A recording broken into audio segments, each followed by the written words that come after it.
on an incredibly wonderful seminar that talks very good, as you know, because you've already been here for 2 days. We're into talking about contemporary theology, Acts, the book of Acts, and we're going to Antioch, we're going to Athens, we're going to talk about apologetics. Matt, welcome. Thank you so much for having me 3 days in a row. Yeah, this is really cool. I'm going to miss these conversations. We need to do one tomorrow. Okay.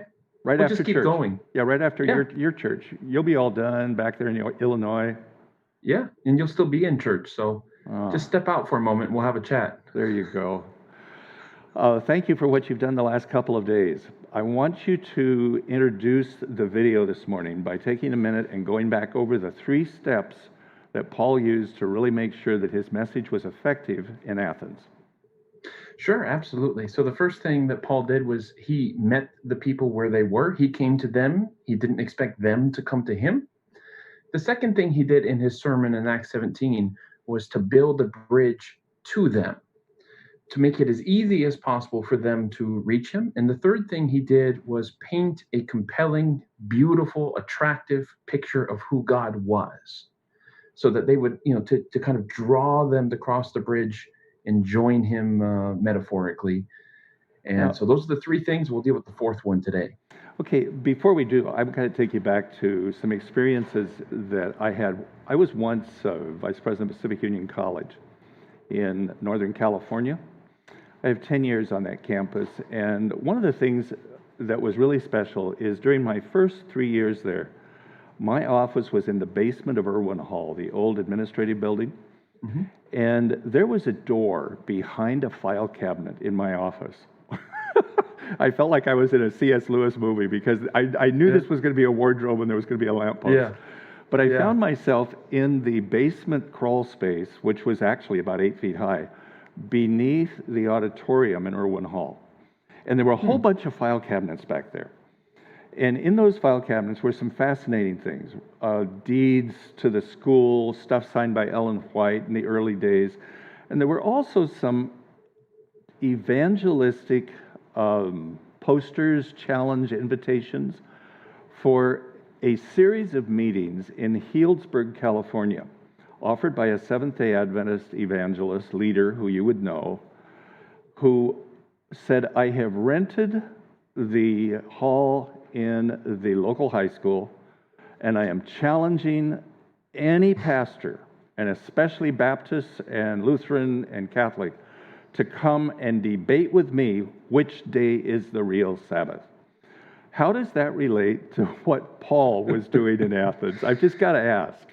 Yeah, well, that would be a tactic that would be done in Christendom, which is typified by Antioch in the framing metaphor that we're using in this series. And I would say that has no place in Athens.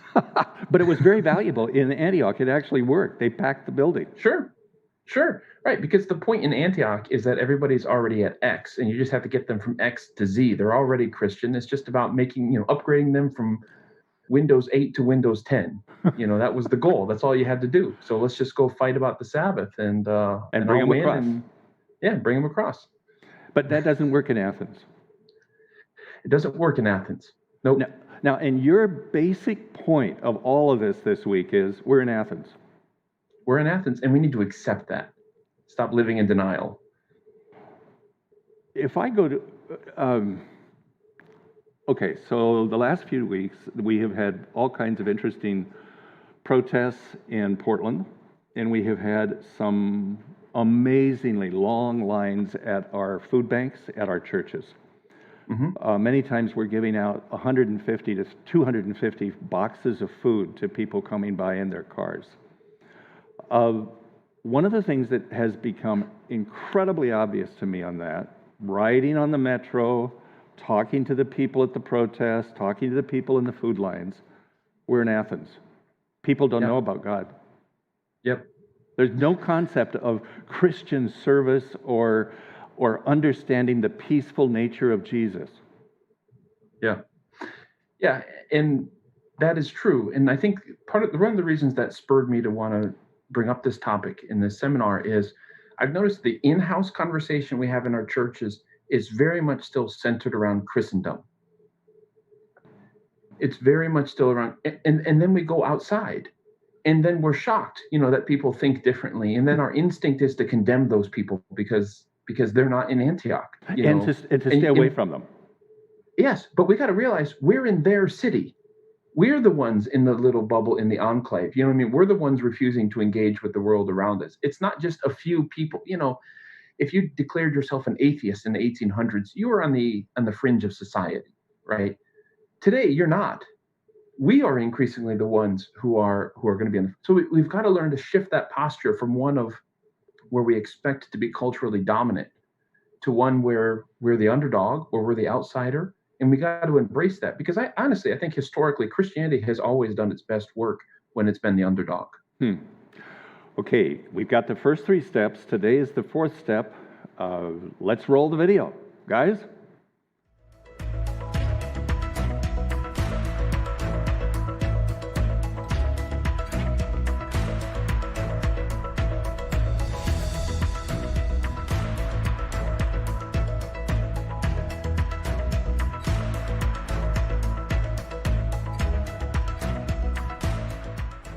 Hello everyone, and welcome back to my digital camp meeting seminar. My name is Matthew Lucio. I pastor in Peoria, Illinois.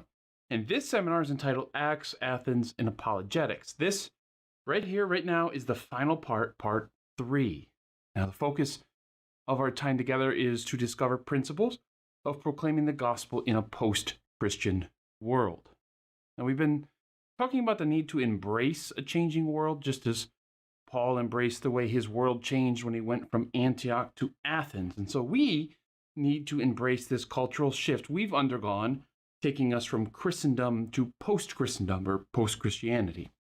And yesterday we talked about how Paul placed himself in a position where he could be found by the people that he was looking for. And this is a point I didn't make, but probably should have.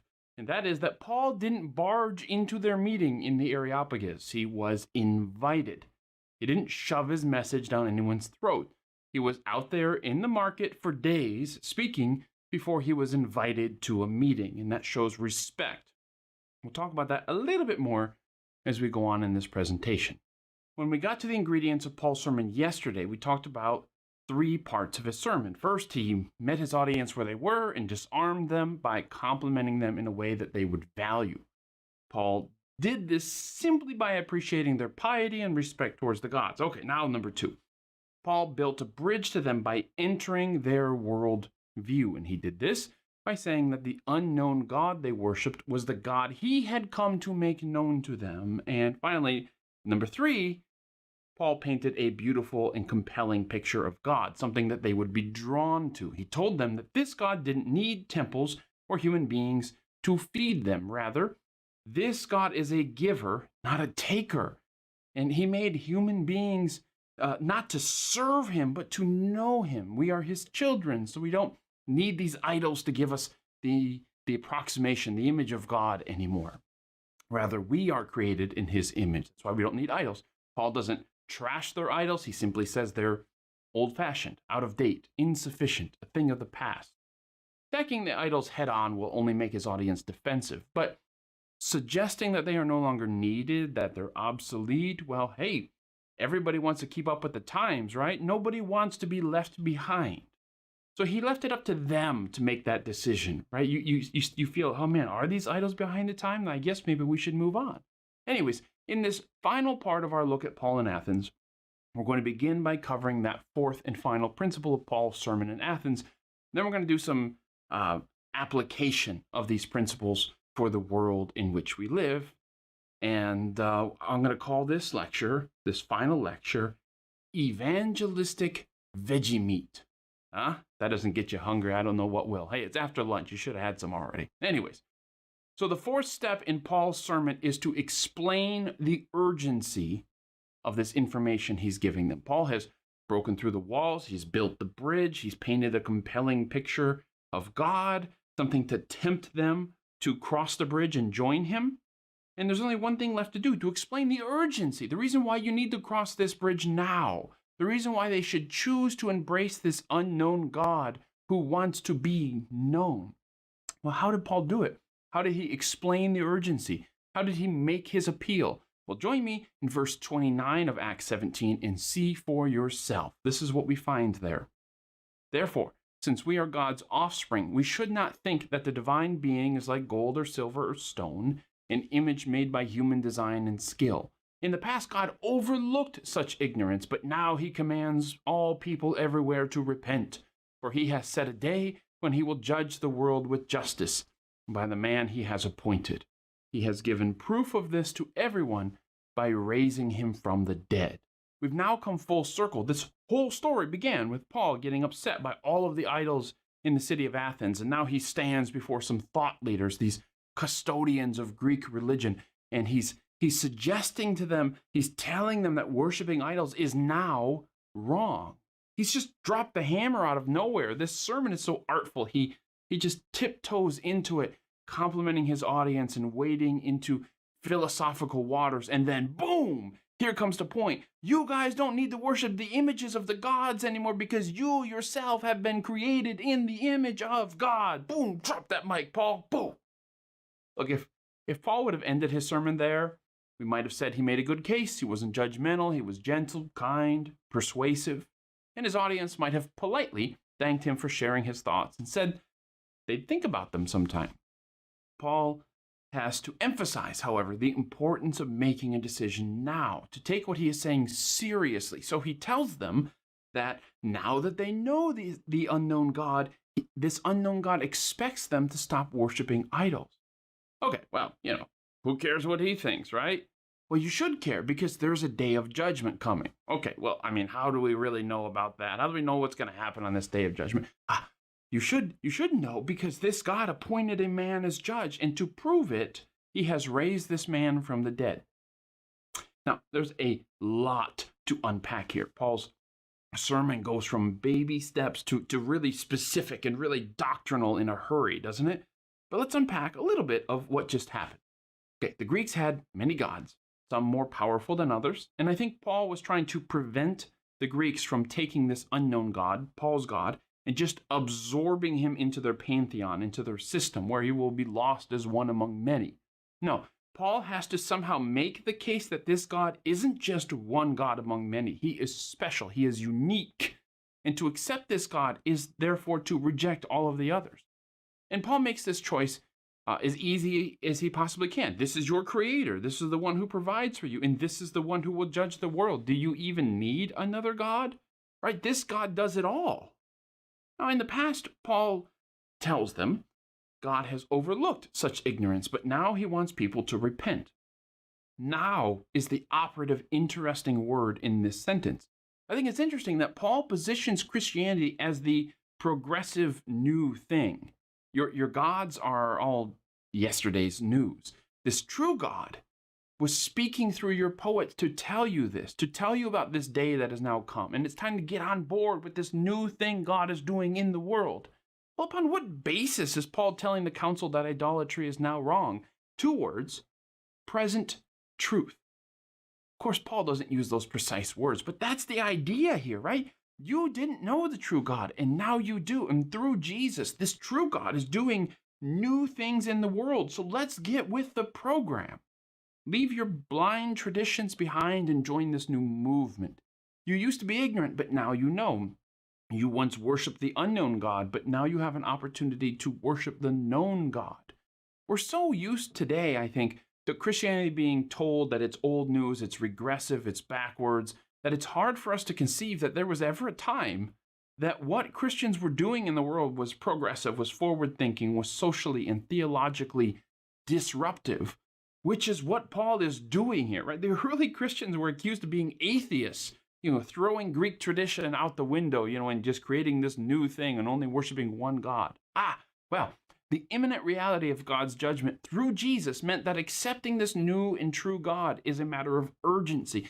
This is a key difference between apocalyptic preaching, which Adventists are all about, and non-apocalyptic preaching. Apocalyptic preaching always has the end in mind. Paul is here saying, guys, history is going somewhere, and it's going somewhere because of Jesus. Now, the Stoics didn't believe history was going anywhere. And by the way, this is a great gift I think Christendom has left the secular world. The idea that history is headed somewhere, that progress can be made in this world. That idea didn't originate with secularism, it originated with Christianity. Now, Paul sees in Jesus' resurrection the inauguration of the end times. We usually don't make much of a connection between Jesus' resurrection and last day events, but for Paul, that link was as clear as day. The resurrection was God's judgment on the power of death. In Paul's theology, the resurrection of Jesus was also the vindication of Jesus. Jesus was accused while he was alive on earth of having a demon. He was accused of being a criminal. Well, the fact that God raised him back to life is proof that Jesus was innocent, innocent with a capital I. And if Jesus is innocent, the only innocent man, then he is the only one qualified to be judge. This is a subtle but profound point, because if Jesus is the only just man, and he intends on judging with justice, then this means the judgment is good news. He isn't like those Greek gods, who are not, in the Hebrew worldview at least, righteous in the least. I mean, what a novel idea this is. Not just a moral God, but a God who has overcome, who has lived this life, who has learned from that process of overcoming in this life, and will judge accordingly. We have a victorious God, a God with empathy, a God who understands, a God who has experienced humanity, and he's going to take all of that, and that's going to be the way that he judges in the end. Do you see how compelling this picture of God is, especially compared with what we know about the Greek gods, who were just full of jealousy and rivalry and who had bad moods? Zeus woke up on the wrong side of the bed today. And this man Paul describes will judge in the way of this death-defeating God on the appointed day that God has chosen. Well, why does Paul bring up judgment at all? Because to our sensitive modern ears, judgment seems like such a downer. Some of you are getting bummed that Paul's nice little progressive sermon has suddenly unmasked itself. And some of you out there are probably like, finally, it's become an Adventist sermon. Turn or burn, pagans. I mean, who responds well to being told that you need to make a decision today because God will judge the world? Is this another high-pressure evangelistic sales job? Like when the car salesman says, well, if you leave, I can't promise it'll be the same price tomorrow. Like, is that what Paul is doing here? We have to keep a couple of things in mind. A few things. First, that we're used to waiting for Jesus to come. We're used to our predictions of his return passing us by. Paul wasn't. It was less than 20 years after Jesus had ascended to heaven. Jesus could seemingly return at any time. Second, we need to see this as part of Paul's rhetorical strategy. Do you remember what he complimented them on at the beginning of the sermon? He praised them for being very pious. They were very devout believers. Piety was one of the Stoic virtues, by the way. So Paul introduces the true God to them and says, okay, it's time to be very pious. So it turns out that Paul's compliment to them, while sincere, was also strategic. If they failed to embrace this new God, then maybe they weren't very pious to begin with. Third, Paul knew his time with them was short. He knew he wasn't going to stay in Athens for months or years. This was his one shot, and he's not going to throw away his shot. Anyways, I imagine if you had one conversation to convince a skeptical crowd of something, you might emphasize the urgency of making a decision today also. But Paul's talk of judgment also gave people hope. We've talked about the Epicureans and how they didn't fear the gods, right? Because fearing the gods just makes you anxious and miserable as you try to please them. Just go and enjoy your life and then you die. The Stoics, on the other hand, basically said, embrace the suck. Life is hard. What's important is that you master yourself during this life and then you die. Well, to Paul, both of these paths seem completely hopeless. Your story doesn't have to end with, and you die. For Paul, God's judgment was the path to eternal life. It was good news. It was the moment everything was going to be set right. Both the Stoics and Epicureans were trapped in the imminent frame. They focused entirely on the here and now. People today are largely trapped in the imminent frame also. But Paul showed up talking about God's transcendence. I wonder if more emphasis on the apocalypse, not less, is a possible solution for us as Adventists going forward. But it would have to be a more interesting, more hopeful, more responsible look at the apocalypse than maybe some of us are used to. Just put a pin in that idea. Okay, so Paul meets them where they are, he builds a bridge to them, and then he invites them over by painting a compelling picture of God. Well, finally, he tells them how important it is, how urgent it is that they come over. And that's it. That's Paul's strategy here in Athens. We might be able to add a fifth or sixth step here, but Paul's sermon was cut short. It's interesting that some of us get caught up in the idea of judgment here. We're wrestling with him, introducing the idea of judgment. But the people there in Athens didn't get caught up on that. What caught them up, what tripped them up, was the idea of resurrection. That's what ended Paul's sermon early. So who knows what Paul left on the table, what he wanted to say but didn't get a chance to. The happy news is that this sermon was apparently enough and convinced several people to follow this new God. So, yay! Let me begin this next section as we talk about application by saying that Paul's sermon would never be acceptable in Christendom. I mean, can you imagine a conference evangelist rolling into town and the only people he quotes during his sermon are, I don't know, Richard Dawkins and Ayn Rand, and never mentions Jesus by name at all? Can you imagine that evangelist referring to God as the divine being? We would be horrified, but that is because we're used to Christendom, and it's because we aren't used to the kind of sermon that Paul is preaching here. So what kind of sermon is Paul preaching here? Well, it's often described by his Latin title, Preparatio Evangelica, which is to say, a sermon which prepares people for the gospel, prepares them to hear the gospel. And I think this is a really interesting idea for Adventists to consider today. In Christendom, you could just give people the gospel message, but the early Christians understood that sometimes we have to do something in order to prepare the way for the gospel. Well, Eusebius of Caesarea, he wrote his own Preparatio in the early 300s AD. It took him about 10 years, I think. And in it, he quotes from Diodorus and Plutarch and Plato to explain the history of religion and how in every culture God has planted truths meant to lead them to Jesus. Now, this isn't syncretism here. Eusebius strongly refutes polytheism and explains how it's basically demon worship. And he isn't trying to say, you know what, all religions are basically the same. No, this is a book written for pagan people to help them see how paganism contains a seed of the gospel hidden among the very many weeds of paganism. It's a conversation starter. It's a primer. It's a way of explaining the basics of Christianity in terms the Greeks could understand. I should mention that Eusebius meant this book for recent Greek converts, but I think the idea behind this book could go so much further if we applied it today. I think we have to think along these lines if we're going to reach a post-Christian world. Post-Christian world isn't exactly the same as a pre-Christian one, which is what Paul faced in Athens and what Eusebius faced in his world, but it shares some similarities. For instance, all of our Adventist evangelistic focus in the past is about how to get people from X to Z. And now I think we're faced with having to get people, say, from E to Z. So you have all of these Bible studies and books and resources and all of these things which are designed to help people get from X to Z. But how do we get them from E to X? We do not do a good job of explaining Christianity to a secular world. We do not really do a good job in explaining Christianity in a way that answers the questions people are really asking. When COVID was first ramping up in April, an Adventist evangelist advertised his campaign with the question, "Is COVID the end? Come and find out." Okay, no one out there is thinking COVID is the end of humanity. No one is asking that question. The question isn't really sincere. It wasn't formed from listening to people and saying, I hear you asking if this is the end.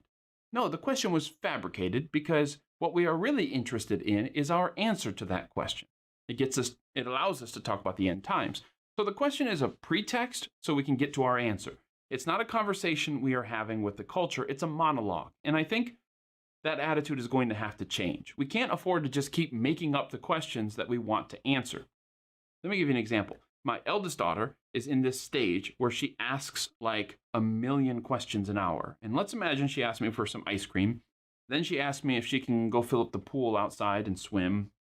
And then she asks me for something to drink. And while she's asking me all of these questions, I say, so you're asking how you can help your mom and I today, right? Well, let me tell you. I mean, it's clear I'm not actually listening to her. That's not what she's asking. I'm asking the question I wish she was asking so I can give her the answer I wish I could give her. but I'm in my own world if I do that. She doesn't really exist for me at that moment. I'm not really talking to her. I'm talking to myself, and it won't take her long to realize that I'm not really listening to her. And if I keep doing this as she grows up year after year after year, she's going to grow up to ignore me. When we play this game of not listening and asking the questions we wish someone would ask, we are creating our own reality distortion field around us. We're creating a bubble to live in. So I think this preparation of the gospel thing that we're talking about here is basically veggie meat. It's something to wean people off of something bad and transitioning them towards something better. It's a kind of intermediary place between darkness and light. It's like the dawn. Paul never spoke of God as the divine being when he taught in synagogues. He never spoke of God. He never encouraged Timothy, I should say, to think of God as this Greek unknown God. Okay, that's not the language we find elsewhere in the scriptures to describe God. It's not our usual way of thinking and talking about God. That stuff would be offensive in Christendom, as it would be in many of our churches today. But we aren't in Christendom anymore, and our church language is strange to people who are not in church. You don't often find the word sanctification just bandied about in the New York Times. The goal of veggie meat is to make it taste like the real thing, like what the pagans eat. Ha ha ha, pagans. It's hard to go straight from steak to a salad, and the veggie meat is kind of that intermediate state that you want to get them in as they go towards salad. And we're going to have to find the language of veggie meat if we're going to be successful in the post-Christian world. Now, how might we apply these 4 principles that we've been talking about? Well, application is often where we get tripped up, and I'm going to take a stab at it a little bit, but please understand that we Adventists are thirsting for anyone with answers, anyone with certainty, and we kind of tend to gravitate towards those people. I'm not going to pretend that I have all the answers, and I certainly don't have all of the certainty we need going forward. Rather, I'm actually more interested in the process we employ. Even if some evangelist somewhere stumbles upon a method that brings great success, I mean, people are just flooding into that local church, what's going to happen is that every other evangelist out there is going to copy that method. But no one is really going to understand why it works. No one is going to understand why we are connecting with those people in that place. I understand that sometimes that's how things work. We sometimes invent by accident. But what I'm arguing is that if the understanding isn't there, if the understanding isn't there, the gains we do make will perhaps be temporary or incomplete. What strikes me about Eusebius's preparation, or Paul's sermon at Athens, which is another example of a preparation for the gospel, is that both of them seem to have a better grasp of the other person's position than those people do themselves. So Paul understands how both the Jewish Christian mind works and how the Greek mind works. And I don't get that impression with many Christians today. I think sometimes the world understands us better than we understand them. They see an evangelical bid for political power for what it is. They see that some Christians would rather pass laws enforcing their beliefs than persuade those who don't agree. They see churches clinging to the last vestiges of Christendom because those churches are scared and they're disoriented in this new world and they don't know what's going on, so they're kind of like holding on to anything that seems stable. But with Paul, Paul understands Greek history. He understands the religion. A better way to put it might be, he understands the story they are telling about themselves. And I think until we understand the stories people are telling about themselves out there, we will never truly achieve success. Now, what do I mean when I say that the process matters more than the method? What is the process? Well, I think it's the process Paul followed here in Athens. You begin with a deep commitment to God, okay? You then study the world around you with humility, and then you place yourself in a position to be heard. Now, we have that deep commitment to God, I think, and we are increasingly placing ourselves in a position to be heard. But what we often skip over is that middle step, studying the world around us in humility. And I think as long as we lack that humility, that curiosity, that empathy to learn the stories people are telling, we will never get anywhere. All around us in America, people are screaming to be heard. Black Lives Matter is protesting, saying, please hear our story. And the police are often saying, please hear our story. We're often having to do too much in our communities. We can't do it all. Others are saying, please hear our story. Our jobs are disappearing and no one seems to care.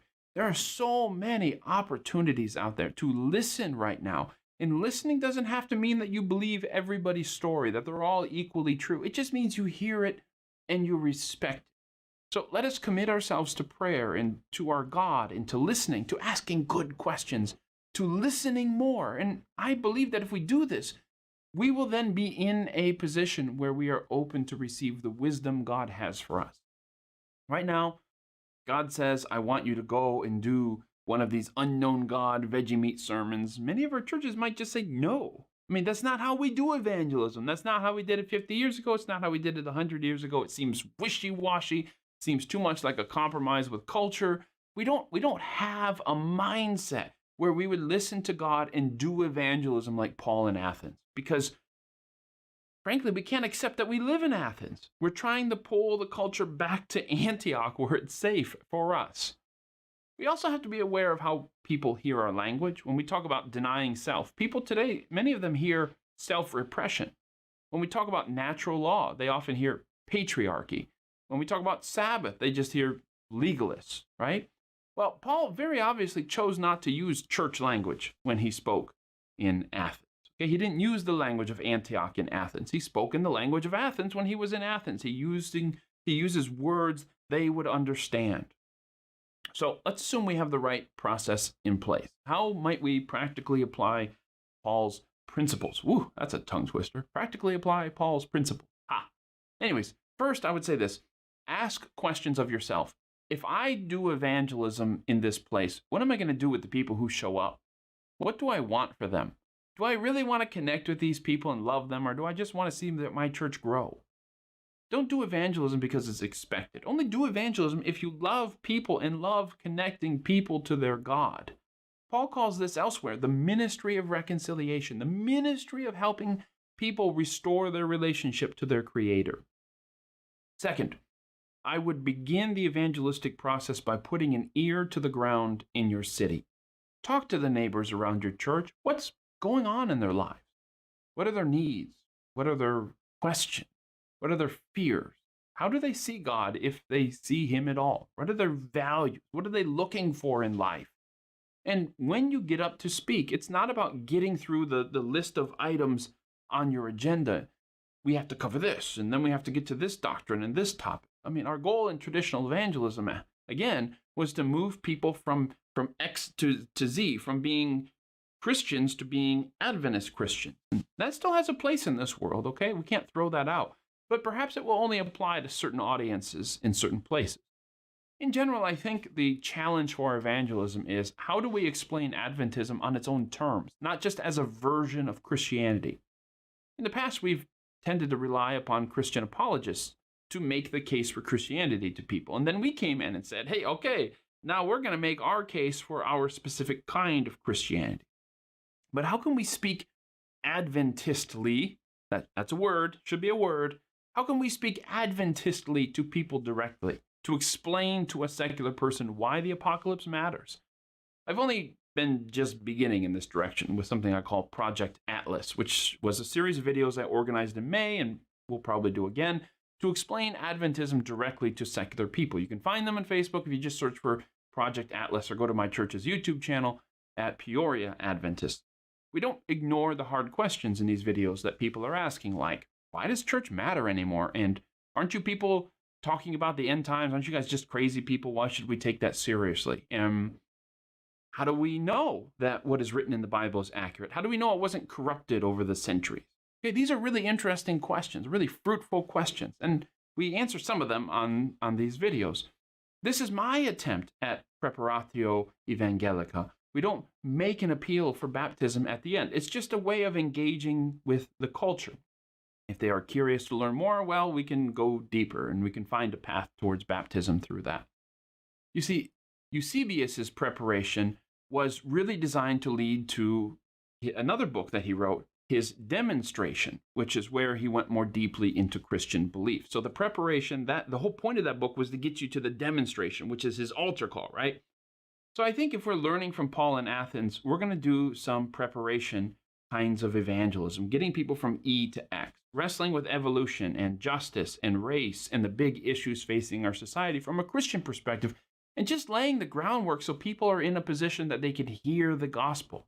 We need to focus on getting people ready to hear what we have to say and not just preaching our way down a doctrinal checklist. Anyway, I could go on even further, but I think we'll just save some of that time for the questions that you guys may have about how to practically implement these principles. Last thing I want to do, however, is tell you about some stones. You see, there are some remains of a great fortification in Pakistan called the Ranakot. Sure I'm pronouncing that correct. Anyways, the walls are massive. They stretch for like 16 to 19 miles in circumference. And it's the second largest wall in the world after the Great Wall of China, of course. It's a massive fortress with only one problem. It's quite literally in the middle of nowhere. It was hugely expensive to construct this fort, and to this day, no one knows why it was built. There are no cities nearby. One website wrote about the fort and headlined it with these words, "In the middle of nowhere, defending nothing." Could the same be said about Adventism?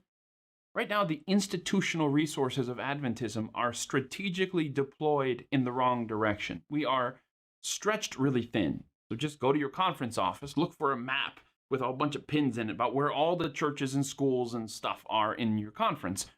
82% of Americans, by the way, live in an urban environment now. And I'm pretty sure 82% of our churches are not in an urban environment.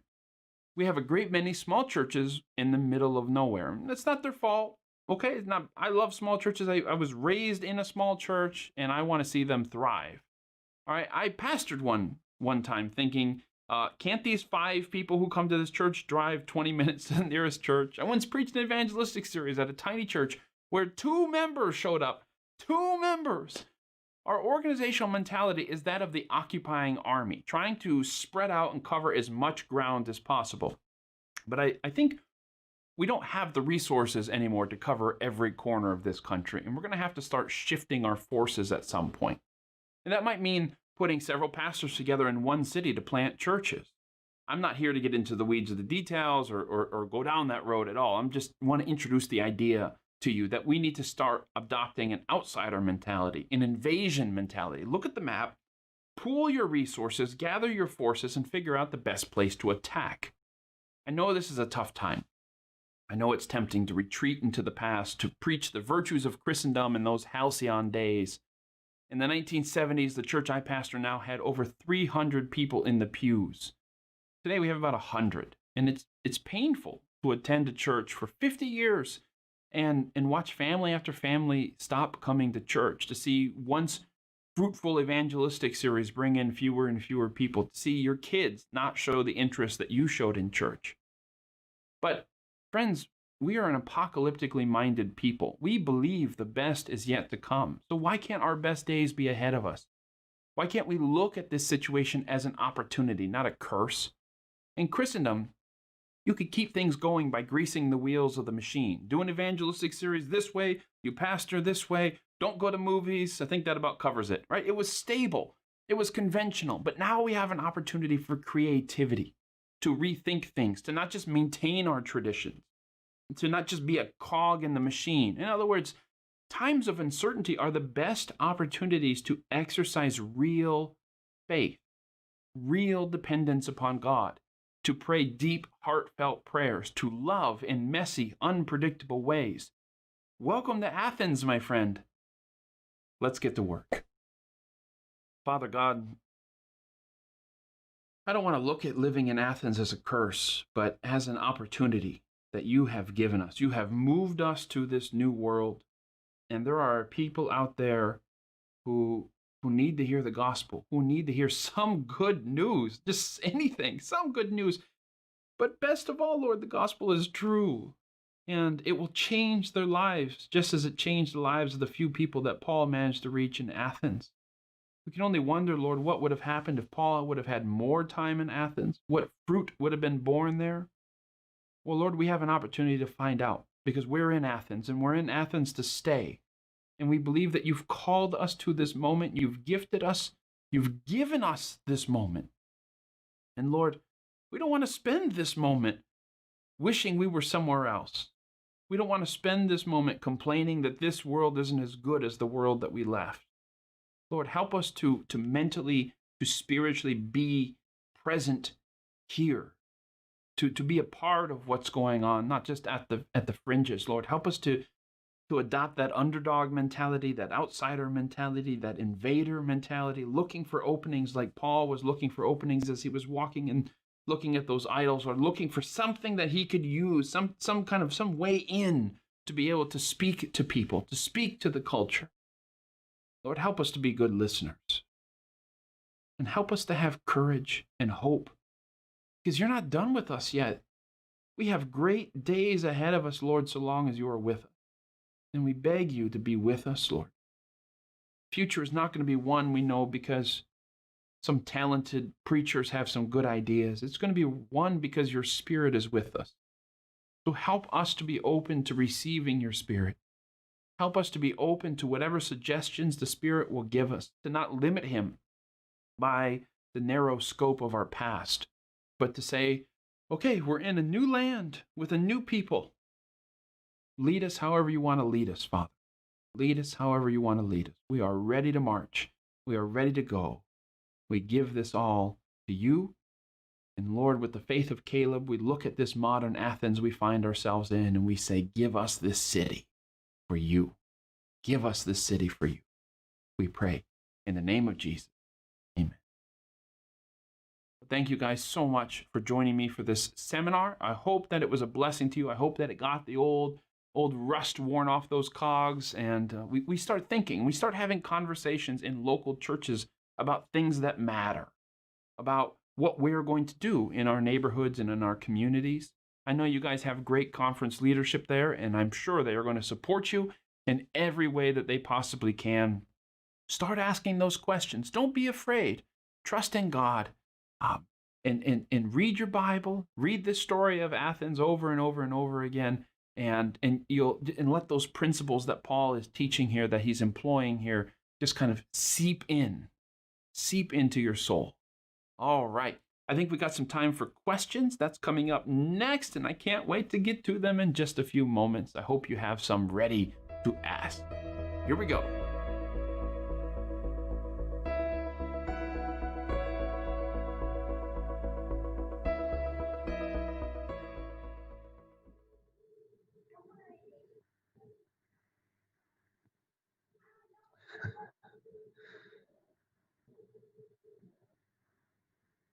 Oh my.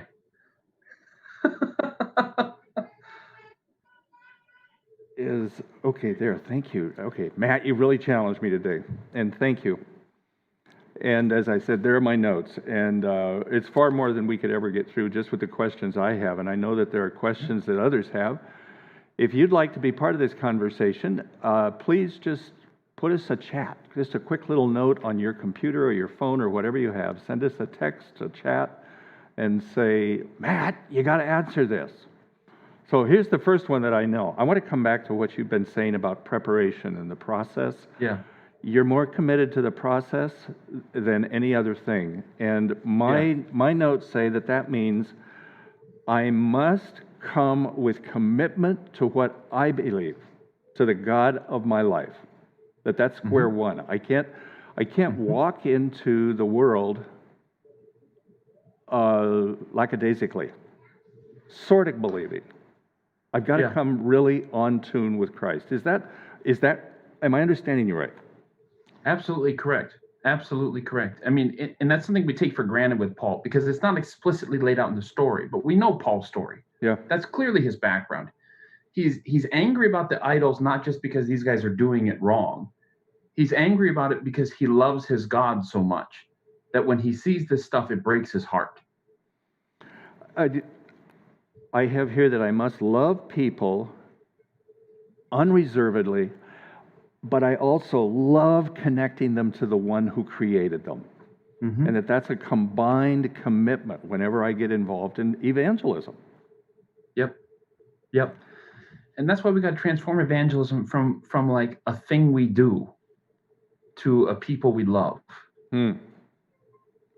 The second item on my list was to study and listen with humility. Give me some specific illustrations of what you do today to study and listen with humility to the world of Athens. Yeah. Well, in a larger sense, I'm trying to be very intentional about the news I digest, about the world around me.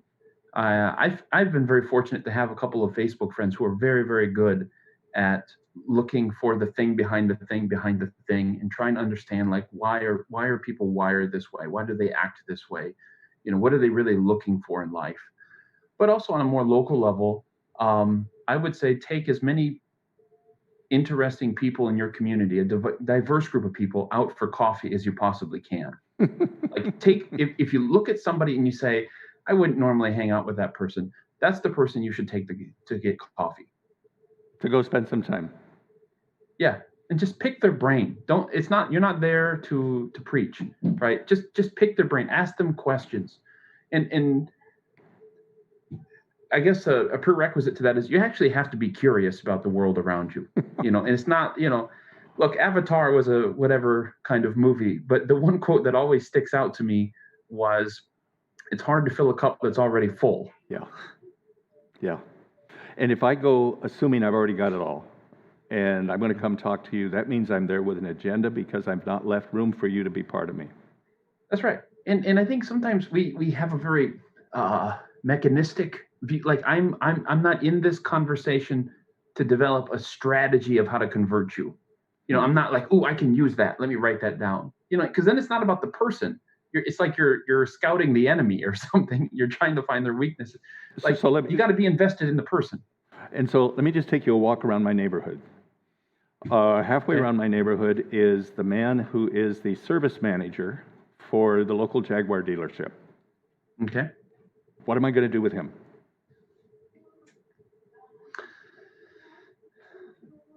Well, I think that would be a really interesting person to take to coffee. And I would ask him, if I were sitting down with him, I'd be like, Jaguar, cool car. I'm sure that's what many of the conversations with him revolve around. Like, oh, cool, But let's go deeper than that. Why do you do this? Why do you like fixing things? Like, what is it about that fills you up? You're the service manager. Your job is many times you're arguing, or customers are going to argue with you about something, and you're a point of conflict all the time. You enjoy that? Yeah. How do you resolve conflict? Yeah. But he gets to. That's a great question. I mean, that's a great question to ask him. He gets to solve people's problems, right? He gets to fix their stuff, even if he's not the guy under the car. And it's like, I would imagine there are some customers out there who are in distress because their vehicle is broken, and he gets to tell them, you know what, we got that part in, we'll get it done for you in a few hours, and just see that look on their face. The satisfaction of your job. The satisfaction. He made their day. Interesting. He took what was going to be bad news and he made it into good news for them. Okay, 4 doors up from Scott is a lady who has 2 children who are probably 6 and 12. And in COVID time, they're home all the time, and she is not a homeschooler. She is really frustrated, and every time we walk our dog by, she scratches the dog's ears and talks to us about her children. Mm. We don't need to take her out to coffee. We get coffee on the sidewalk. That's right. And it can be Roma. For those who are watching, it can be Roma too. Oh, okay. But the conversations with her are typically about your children, the challenges. How are you doing with math? Man, math's always been hard for me to teach for my children. And the conversations go a completely different direction, but they have nothing to do about God. Don't they?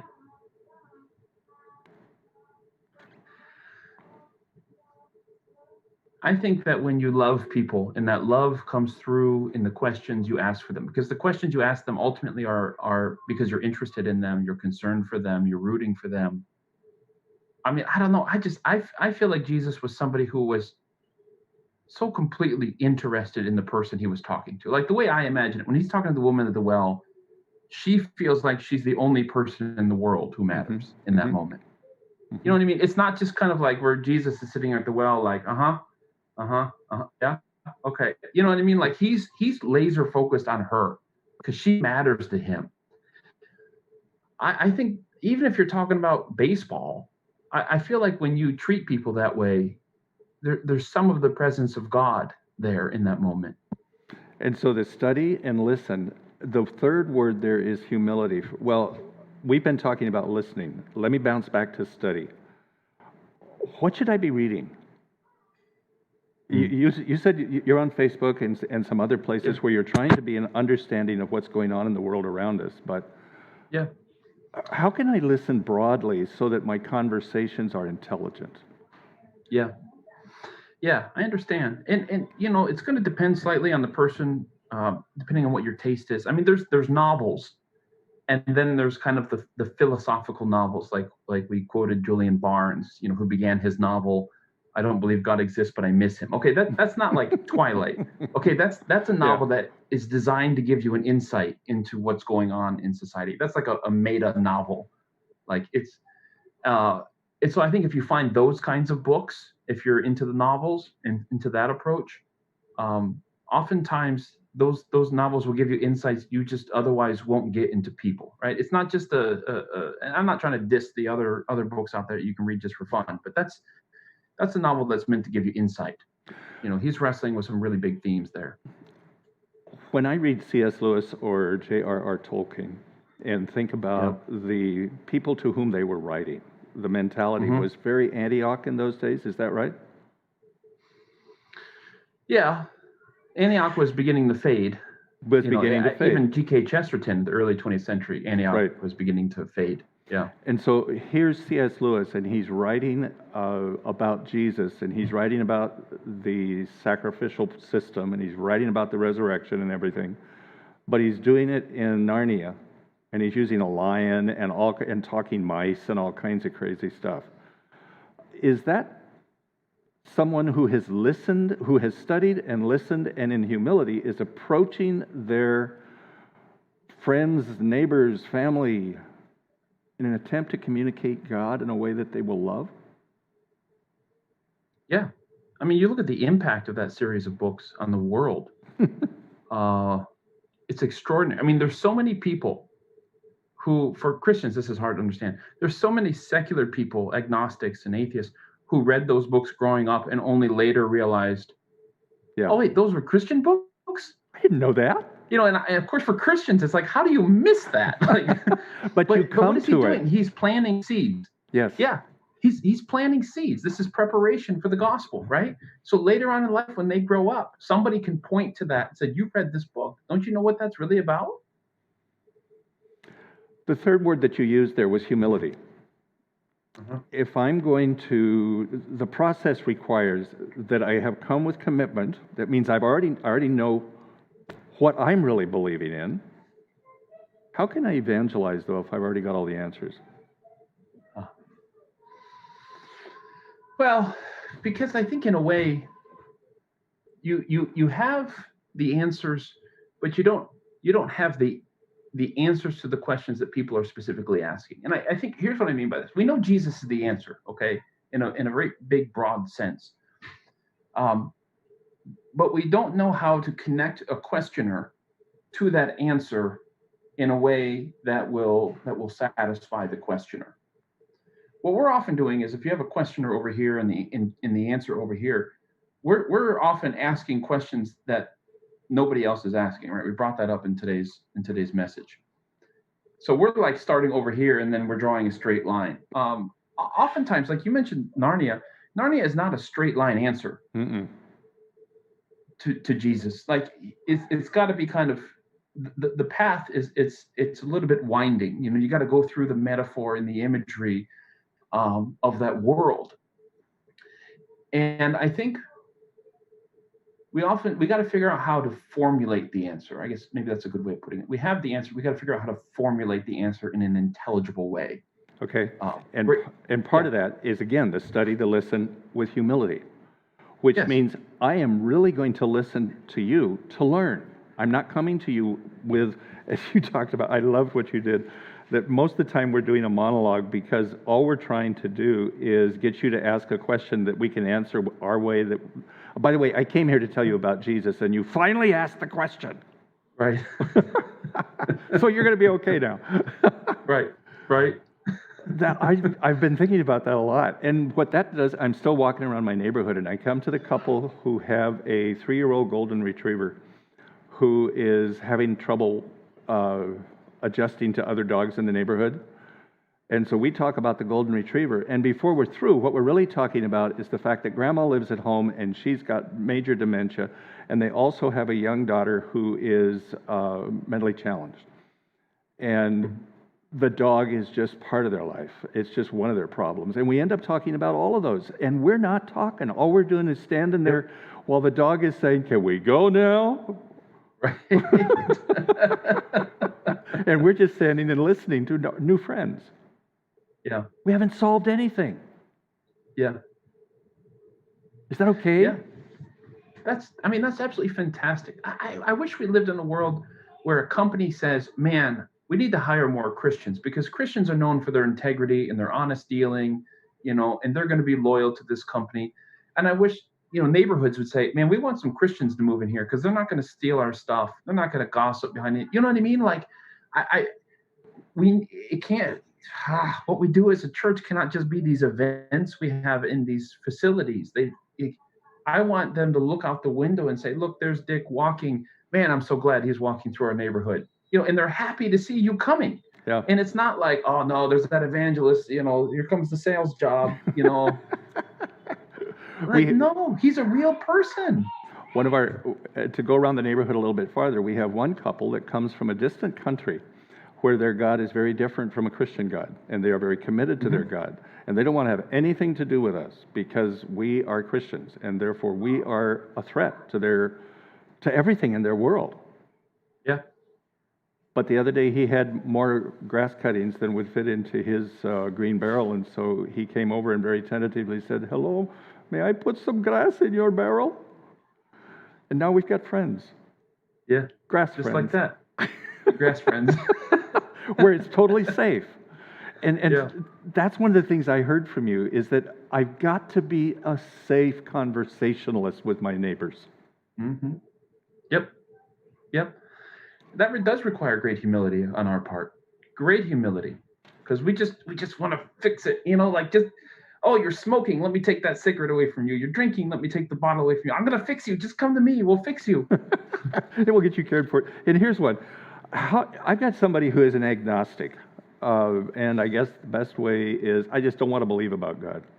How do I bring them one step closer to the gospel? Honestly, I think being an agnostic, by the way, when Paul talks about the unknown God, that the word in Greek there is agnostic. I know. Right? To unknown God. And I think, first of all, I compliment them on their honesty because they're wrestling with something very hard. And I don't think it's a fault to say, "You know what, I just don't know. I'm wrestling with the data. I'm wrestling with the evidence. I'm wrestling with these experiences. I just don't know." And that's okay. Like, you know what I mean? Like, I'm thankful that you're open-minded, you're open to the question, and hey, you came to an honest conclusion. I'd love to talk with you about it some more, but I think at least let's just start there and say thank you for being so honest. It's easy to get kind of pulled into a fundamentalism of one stripe or another because we all want to be hyper certain, and it's like it's okay to be uncertain about something. Okay, so I'm pastor of a small church. Mm-hmm. And one of my neighbors is an active marijuana dealer, has his own little store, and is very much into all of that. And I've been spending time out in his front yard talking with his Rottweiler and my Kuvas. And as we talk dogs, we talk marijuana, we talk prices, we talk what's really selling today and how are people using it. And some of my church members are concerned that I have morally compromised. Help me work that through. You remind me of a Jamaican Adventist I knew growing up who said that he was in the police force in Jamaica and they would confiscate people's marijuana and throw it in a big pile and burn it. And as they did, they would go,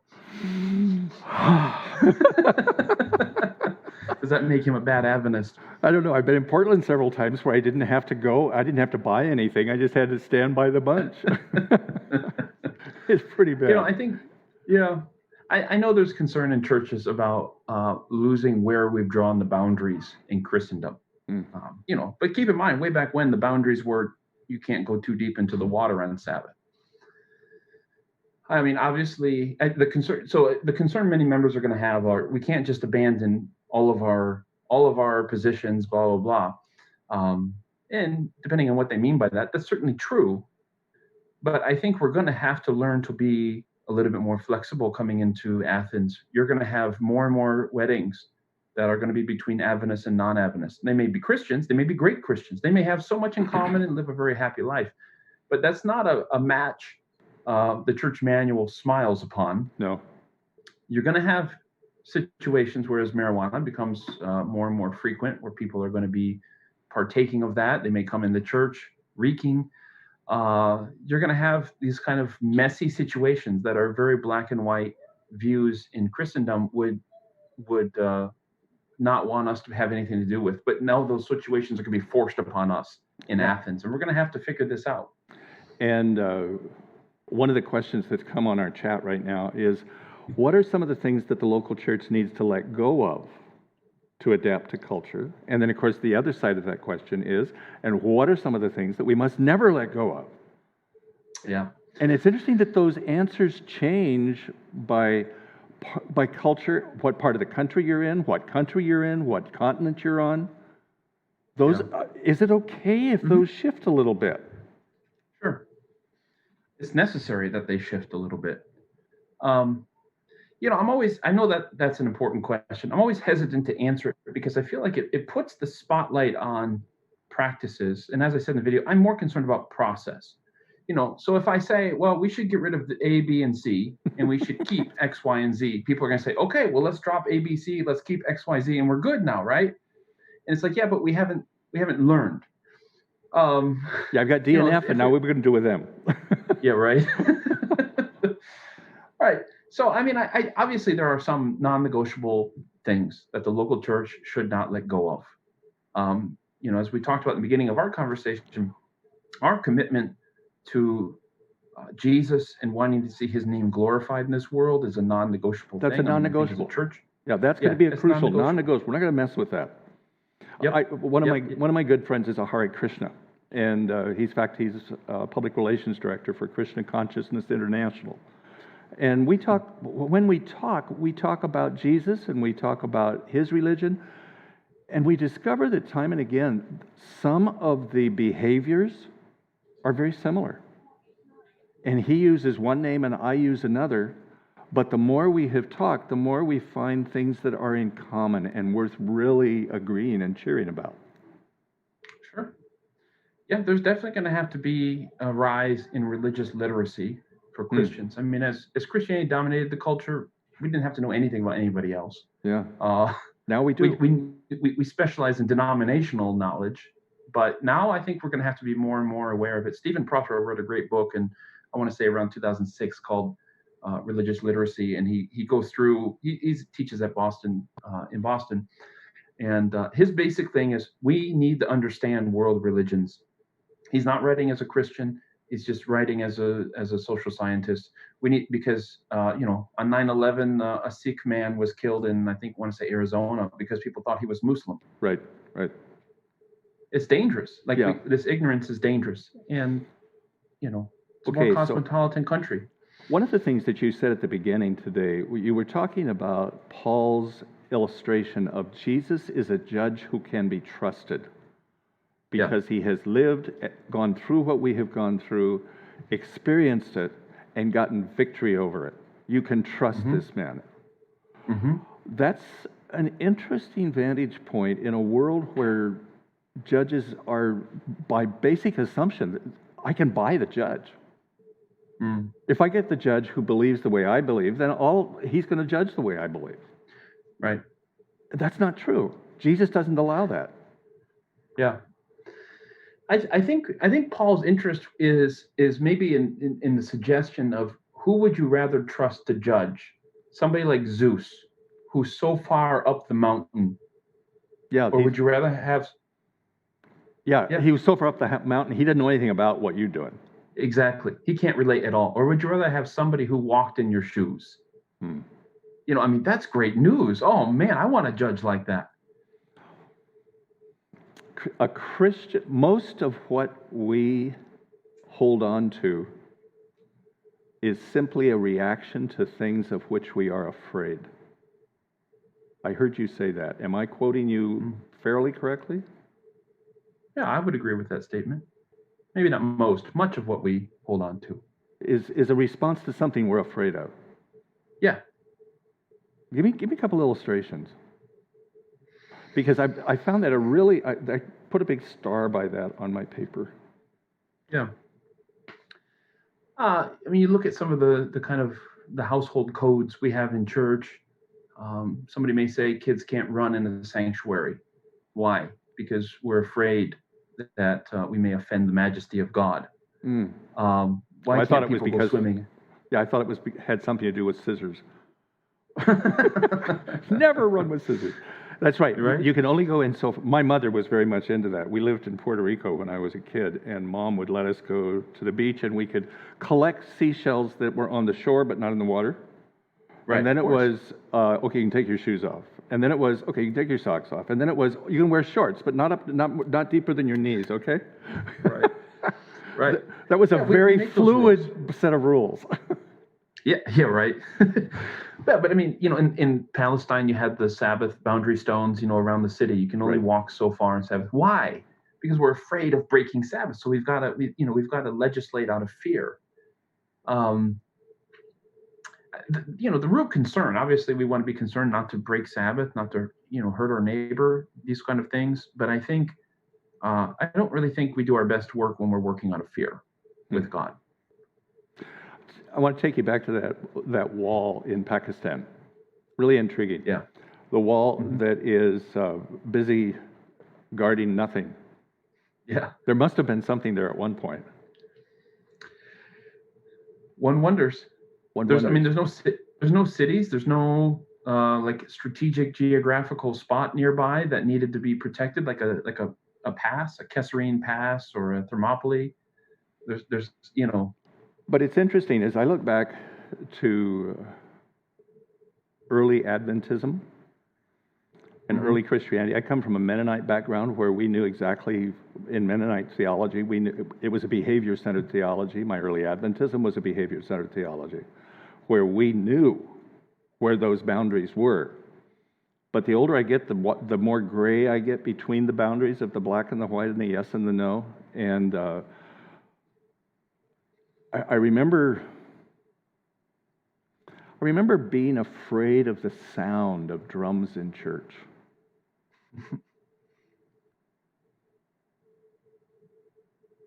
And now I celebrate a good drummer.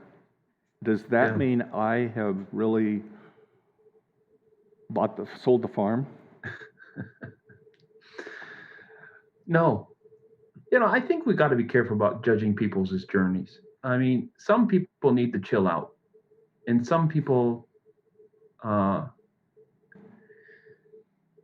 may come to the conviction that they don't want to hear drums or go swimming on Sabbath. And maybe we can quibble about, well, that specific thing, that's not biblical. You don't have. But if that's where they feel they need to draw the line for their relationship with God, let them draw the line. It's okay. I think where we have issues is when they legislate it for everybody else. Right. People are zigzagging. Like church is not all of us traveling on the same path side by side. We're all in different spots in life. And for me, I started college, King James only, all of that fun stuff. And for me, my spiritual life depended on God grabbing me by the shoulders and being like, Matthew, chill out. You need to look at this stuff a little bit more deeper. And listen to other people more. Yes, and listen to other people more. Some people have come from, like a wild, feral lifestyle, and when they get to church, they need the rules, they need the structure, right? And they cling to those things. And you know what? If that's what you need, fine. Good for you. Okay, so I've got another question for you. Yeah. We have 4 prisoners who have been baptized in prison and are all being released now because they need to be out of the prisons because of COVID. They're going to be coming to our church as soon as we're able to meet together. In fact, 3 of them have have asked to be among the 25 allowed this coming Sabbath. How do we relate to them? Okay. Because they come from a culture completely foreign from ours. The only Jesus they know is someone they were introduced to in prison. Yeah. Yeah. Who's Jesus when you're not behind bars? I think sometimes we look at prisoners as freed prisoners, people with a past, as they're people we have to guard. They're people who, we want to get them where we are in the mainstream as soon as possible. And I think sometimes we can look at kind of invalidating their experience. They do have something to teach us. And I would want to hear their story. I want to stop you right there. They have something to teach us. If I've heard you say one thing in the last 3 days, that's what I've heard you say. That I can learn from everyone I meet. Is that fair? Absolutely. Yeah, absolutely. And so in a prisoner, I can learn from them? What am I going to learn? We have a good prison ministries team here, and we have more people involved in prison ministries in our church than any other ministry. And it's not because we have a wonderful, dictator of a leader. It's because they want to. I think sometimes we get addicted to our own affluence, and I think we don't value the freedom we have. And a number of our members, they like going to prison and spending time with these people and sharing Jesus with them, yes, but also because these people in prison often understand the value of free time. Mm-hmm. They often understand, what they've lost, and they've now come to appreciate it. And many of our members, they want to go hear from their perspective because they realize, yeah, you're right. I do have all of these privileges, and I don't appreciate it enough. And it's helpful to listen to them because everyone I've talked to has that's one of their vantage points. Yeah. Yep. You guys don't know how to spend your time well. Why are you so busy? Right. Right. Enjoy your families. My goodness. Why? If I'm out of prison, man, I want to sit with my family. I don't want to go do all that stuff. Come on. Right. Right. Oh, man. Matt, our time's up. Wow. 3 days, it's been a pleasure. And it's just a beginning. It is. Words I would use that will now have Matt on their name for me. One is commitment. Another is preparation. I must practically apply Paul's principles. There you go. There's your tongue twister. That's right. My alliteration for the day. Practically apply Paul's principles of Athens evangelism. Oh, I want to come back to one. Maybe we need to become a little more gentle about the apocalypse. Okay. That's what you said a little while ago. What does that mean? Yeah. You told me to put a pin in it, so I've got a pin in it, and I came back to it. There you go. I think when we talk end-time events, our concern as Adventists is usually a sequence of events that we want people to prepare for in order to be ready for Jesus to come. Okay. That's all well and fine. I think, but we have to understand that as Paul uses the idea of judgment here, he's not interested in a sequence of events, in articulating that sequence. He's interested in how this idea of Jesus, the one who has lived among us and risen among us, how he as judge provides hope.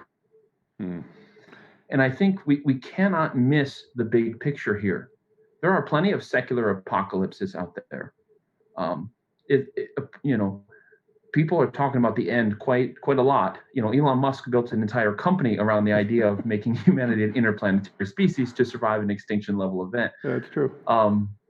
So it's not an unwelcome conversation. Like the idea is out there.